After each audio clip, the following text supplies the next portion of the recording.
ये हमारा गौरव है। प्रधानमंत्री जी का संकल्प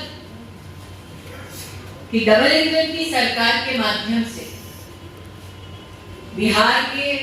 हर गरीब परिवार में महिला सुरक्षा और सम्मान की दृष्टि से एक शौचालय बने, उस संकल्प को भी हमने साकार होते देखा है। गरीब महिला की रसोई में धुआं ना हो और उसको भी स्वच्छ ईंधन का अधिकार मिले,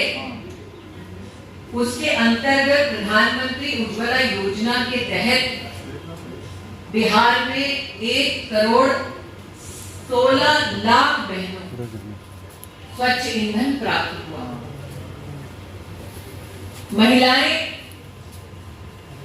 जीवन यापन करें, छोटे से छोटे व्यापार को खुद संचालित करें, इस दृष्टिकोण से जीविका कार्यक्रम के अंतर्गत 11 लाख समूह एनडीए के शासन के अंतर्गत बिहार में आर्थिक रूप से सशक्त हुए। सशक्तिकरण के इसी संकल्प को आगे बढ़ाते हुए रोजगार योजना के अंतर्गत 1 करोड़ 30 लाख खातों में बहनों के लिए पहले चरण में 10,000 की राशि पहुंचाई गई और चूंकि रफ्तार पकड़ चुका है बिहार, फिर एक बार एनडीए की सरकार चुनाव बाद ये राशि बढ़कर 2 लाख रुपए कर दी जाएगी। महिला न सिर्फ आर्थिक रूप से बल्कि सामाजिक और राजनीतिक रूप से सशक्त हो, इस दृष्टिकोण से भारत की संसद ने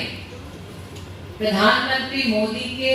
नेतृत्व में एक ऐतिहासिक कानून पारित कर महिलाओं को 33% का आरक्षण दिलवाया। तब भी और अब भी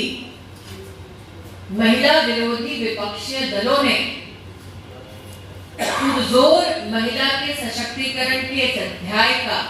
विरोध किया, लेकिन एनडीए की सरकार ने इस ऐतिहासिक निर्णय को पारित किया। ये हम कार्यकर्ताओं का गौरव है। आज मैं बिहार की बहनों से ये निवेदन करना चाहती हूँ कि अपराध के साए से बिहार को उभारा है एनडीए की सरकार ने, दहशतगर्दों को हराया है एनडीए की सरकार ने, महिला को आर्थिक और सामाजिक रूप से सशक्त किया है एनडीए की सरकार ने। इसलिए पुनः एनडीए की सरकार को अपना आशीर्वाद दे, नरेंद्र मोदी के संकल्प को सशक्त करें और स्वाभिमान के साथ, सम्मान के साथ बिहार का भविष्य रचे। आज यही निवेदन लेकर मैं बहनों के बंधु में आई। मेरे लिए इस निवेदन के साथ साथ पीड़ा का ये विषय निश्चित रूप से है कि एक तरफ एनडीए की सरकार महिला को आर्थिक रूप से सशक्त करने के लिए सीधा तिजोरी से पैसा महिला के खाते तक पहुंचा रही, और दूसरी ओर आरजेडी के नेता चुनाव आयोग को लिखित रूप से प्रस्ताव देते हैं कि महिला के आर्थिक सशक्तिकरण के इस प्रयास को रोका जाए और बिहार की महिला को इस आर्थिक सहयोग से वंचित किया जाए। आरजेडी के उस नेता को, आरजेडी की पार्टी को और महागठबंधन को कहना चाहती हूँ कि नरेंद्र मोदी ने